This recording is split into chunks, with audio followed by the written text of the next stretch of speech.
The Whodunit, a beloved genre that draws us into mysteries, inviting us to piece together clues alongside iconic sleuths from Sherlock Holmes to Jessica Fletcher. Suspense builds, tension mounts, and finally, everything erupts in that thrilling reveal as the perpetrator is unmasked. Whodunits, as a narrative framework, are surprisingly versatile, blending seamlessly into other genres, including science fiction, and Doctor Who, with its imaginative scope, has used whodunit elements not only effectively but with remarkable variety, weaving them into its vast sci-fi universe. Throughout Doctor Who's long run, the series has leaned into historical and horror elements, with each era bringing in its own tone and mood. Yet the principles of the whodunit have found their way into the show from nearly the very beginning, adding mystery and suspense to its eclectic mix. But what makes the whodunit such a natural fit for the Doctor's adventures? And perhaps we should call it Doctor Who Done It. Crime and detective fiction is a crowded genre, but two authors stand out for their distinct use of the whodunit structure and for their lasting influence they've had on Doctor Who's narrative style: Arthur Conan Doyle and Agatha Christie. Arthur Conan Doyle's Sherlock Holmes, known for his sharp intellect, keen observation, and deductive reasoning, keeps both suspects and allies on their toes, solving mysteries that seem unsolvable to anyone else. Agatha Christie perfected the use of isolated, closed-circle settings.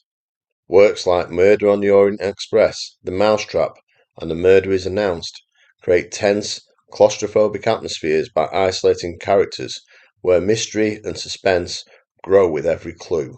These elements have influenced Doctor Who's storytelling and the Doctor's own character. Much like Holmes, the Doctor catches details others miss, as seen in episodes like The Talons of Wen-Chiang and Ghostlight. Meanwhile, Christie's confined, suspenseful settings are mirrored in The Ark in Space, The Horror of Fan Rock, and Midnight, where characters are trapped together and mysteries intensify.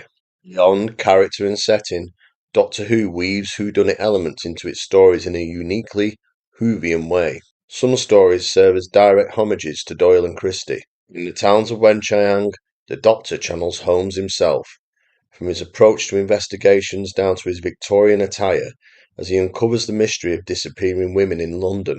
The Unicorn and the Wasp takes place at a classic Christie-style dinner party, with Christie herself actually in attendance, while Mummy on the Orient Express pays tribute to Murder on the Orient Express, featuring mysterious deaths on a confined train, this time in space. Then there's characters like the Master, a true Moriarty-like figure who stays hidden until his grand reveal, similar to the concealed culprit in classic mysteries. Daleks, Cybermen, and shape-shifting aliens like the Zygons or the Rutans also remain unseen or take on disguises, adding suspense through surprise reveals and false leads. Doctor Who's integration of sci-fi and alien threats adds another layer to the whodunit. The show combines whodunit elements with its own extraterrestrial twists, amplifying suspense and giving audiences unexpected surprises. In my view, one story blends whodunit elements with Doctor Who's unique style like no other, and that's The Robots of Death. This fourth Doctor story from season 14, during the show's golden age under producer Philip Hinchcliffe and script editor Robert Holmes, takes inspiration from Christie's And Then There Were None as its narrative backbone. Here, the TARDIS brings the Doctor and Leela to a storm mine on a desolate planet. The small human crew, aided by robots, is thrown into chaos when crew members start being murdered.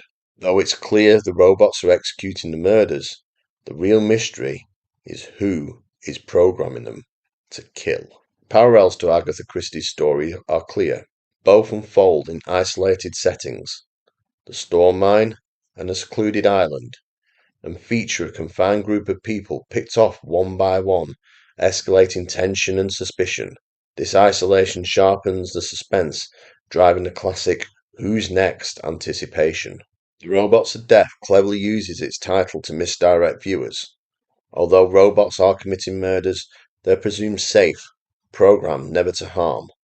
as the Doctor reveals someone has altered their programming. So while the robots are the visible killers, the true villain is hidden among the crew. The Doctor plays the detective, while Leela, still new to time travel, becomes his inquisitive and loyal sidekick. He deftly directs others' suspicions away from himself, leading characters to see things from his perspective. Through careful mentorship, he helps others understand his reasoning and ultimately exposes the mastermind, Taron Capel, a scientist raised by robots who envisions a twisted revolution where robots overthrow humanity. Grounded in whodunit elements, yet distinctly sci-fi, The Robots of Death draws inspiration from Isaac Asimov's robot stories. It plays with the idea of robots bound by laws but vulnerable to reprogramming, raising questions about trust, manipulation, and humanity's dependence on technology. This layered narrative, combining human conflict and suspense with a futuristic setting, keeps viewers engaged right to the last moment. Doctor Who uses a whodunit plot device so often that it almost goes unnoticed. Yet, it remains a powerful storytelling tool that delivers suspense, unexpected twists, and classic thrills. It's no surprise that Doctor Who, even as a sci-fi series, would embrace the whodunit structure.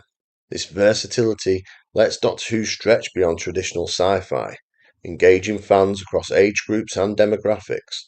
This flexible approach ensures that whodunit elements will always be a part of Doctor Who's narrative toolkit, promising edge-of-your-seat tension. In my opinion, The Robots of Death remains the ultimate example of a successful whodunit in Doctor Who. Its unique blend of science fiction and suspenseful mystery keeps viewers hooked with every twist. The narrative model seen in The Robots of Death has left a lasting legacy, and similar plots continue to flourish in Doctor Who today. With the show's limitless settings, this classic whodunit structure remains fresh and exciting for every new generation. So, if you haven't seen The Robots of Death, I highly recommend you give it a watch. And if you already have, maybe it's time to revisit this classic one more time. Is The Robots of Death Doctor Who's greatest whodunit? Or do you have another favourite? Perhaps you feel the whodunit formula has grown predictable. As always, I'd love to hear your thoughts, so go ahead and share them in the comments. But for now, it's the end. But the moment has been prepared for.